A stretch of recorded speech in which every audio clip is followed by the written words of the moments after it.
আসসালামু আলাইকুম, কেমন আছেন সবাই?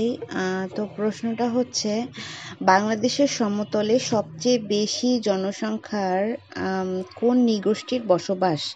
মানে সমতল অঞ্চলে কোন নৃগোষ্ঠী সবচেয়ে বেশি বসবাস করে, সেটা হচ্ছে সাঁওতাল। হ্যাঁ, তো সমতলটা হচ্ছে এইরকম, যেমন যেখানে হচ্ছে যেটা তো একটা মানে উচ্চতার পরিবর্তন থাকে না, মানে কাছাকাছি থাকে, সমুদ্রের সাথে প্রায় সম উচ্চতা বিশিষ্ট থাকে। হ্যাঁ, এবং ঢাল সাধারণত মৃদু হয়, এইসব অঞ্চলকে বলা হয় হচ্ছে সমতল। হ্যাঁ, তো আর নৃগোষ্ঠী হচ্ছে এরকম যাদের নিজেদের কিছু সংস্কৃতি আছে, নির্দিষ্ট ভাষা আছে, সংস্কৃতি আছে, জীবনধারা বা সামাজিক অভিজ্ঞতা আছে। হ্যাঁ, এবং তারা আমাদের থেকে আলাদা, মানে স্বতন্ত্র। হ্যাঁ, তাদেরকে বলা হয় নৃগোষ্ঠী। তো এই নৃগোষ্ঠীদের মধ্যে গারো, মারমা, সাঁওতাল, মণিপুরী এগুলো আছে, এরা হচ্ছে ক্ষুদ্র নৃগোষ্ঠী। তো এই সাঁওতাল যারা, তারা হচ্ছে মানে ভাষা, মানে এদের ভাষাটা হচ্ছে অস্ট্রো এশিয়াটিক ভাষী, মানে মুন্দা বলে মনে হয়, মুন্দা জাতি গোষ্ঠী আর কি। হ্যাঁ, তো বাংলাদেশের এরা হচ্ছে বেশিরভাগ, এদের বৃহত্তম উপজাতি বেশিরভাগ হচ্ছে যে এই উড়িষ্যা, বিহার, আসাম এবং ত্রিপুরা রাজ্যে। তাছাড়া বাংলাদেশের হচ্ছে রাজশাহী বিভাগ, রংপুর বিভাগে এদের আছে আর কি, বসবাস আছে। তারপর হচ্ছে স, নিয়, এই যুক্ত বর্ণটির মধ্যে রয়েছে কি কি, মানে স আর এই যে নিয়, এটা যখন একসাথে যুক্ত হয় তখন এটা ভাঙলে হয় স, তারপর নিচে হচ্ছে একটা হসন্ত, হ্যাঁ, তারপরে হচ্ছে প্লাস হচ্ছে ন। হ্যাঁ, তো তারপরে হচ্ছে কোনটি রবীন্দ্রনাথ ঠাকুরের রচনা? এটা হচ্ছে চতুরঙ্গ। তো চতুরঙ্গটা হচ্ছে রবীন্দ্রনাথের মানে একটা উপন্যাস। হ্যাঁ, তো এই উপন্যাসের বিষয়বস্তুটা হচ্ছে এইরকম যে মানুষের যে একটা ব্যক্তিগত জীবন এবং সামাজিক যে সংস্কার, হ্যাঁ, এইটার মধ্যকার কিন্তু একটা বিরোধ থাকে।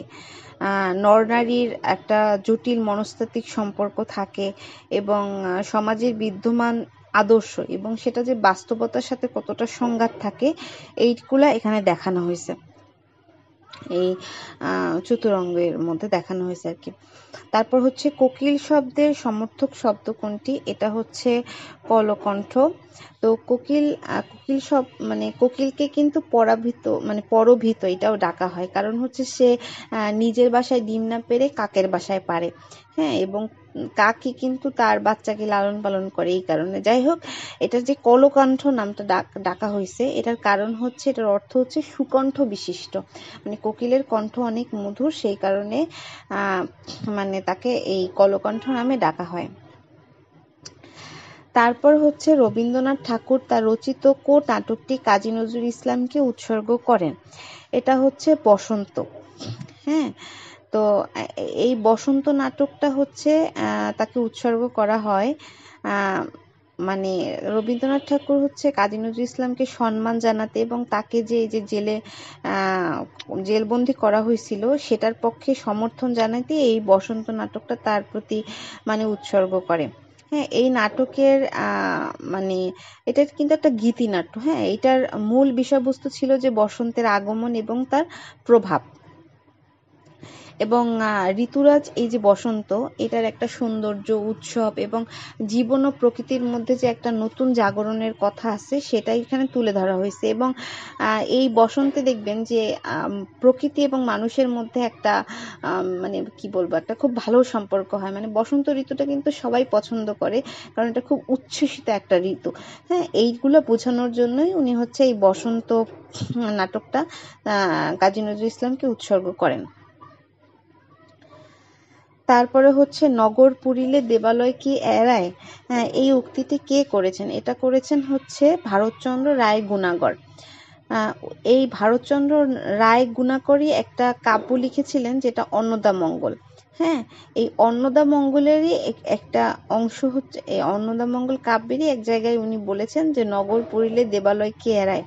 মানে বিষয়টা হচ্ছে এরকম যে সমাজে যদি কোনো ঘটনা ঘটে, হ্যাঁ, বা কোনো কিছু, কোনো দুর্ভোগ বা কোনো কিছু যদি হয়, তাহলে সেটা ধর্মীয় প্রতিষ্ঠানেও গিয়েও পড়ে। মানে একটা সমস্যা হলে সেটা সবার উপরেই পড়ে আর কি। এটা বুঝাইছে। মানে যখন কোনো স্থান বা সমাজ, হ্যাঁ, যদি ধ্বংস বা বিপদে পতিত হয়, তখন কিন্তু সেগুলো কিন্তু ধর্মীয় স্থান, মসজিদ বলেন, মন্দির বলেন, কোনো কিছুতেই কিন্তু সেটা এড়াতে পারে না, সবার উপরে গিয়েই সেটা পড়ে।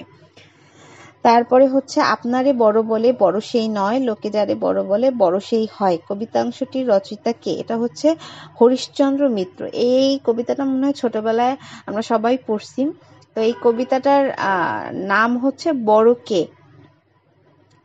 হ্যাঁ, মানে এটা তো বোঝাই যাচ্ছে যে এখানে কি বলা হয়েছে, যে নিজেকে নিজে বড় বলা যাবে না, অন্য মানুষ যখন নিজেকে একজনকে বড় বলবে সেই আসলে বড় হবে। তো আশা করছি সবার ভালো লেগেছে। সবাই ভালো থাকবেন। আল্লাহ হাফিজ।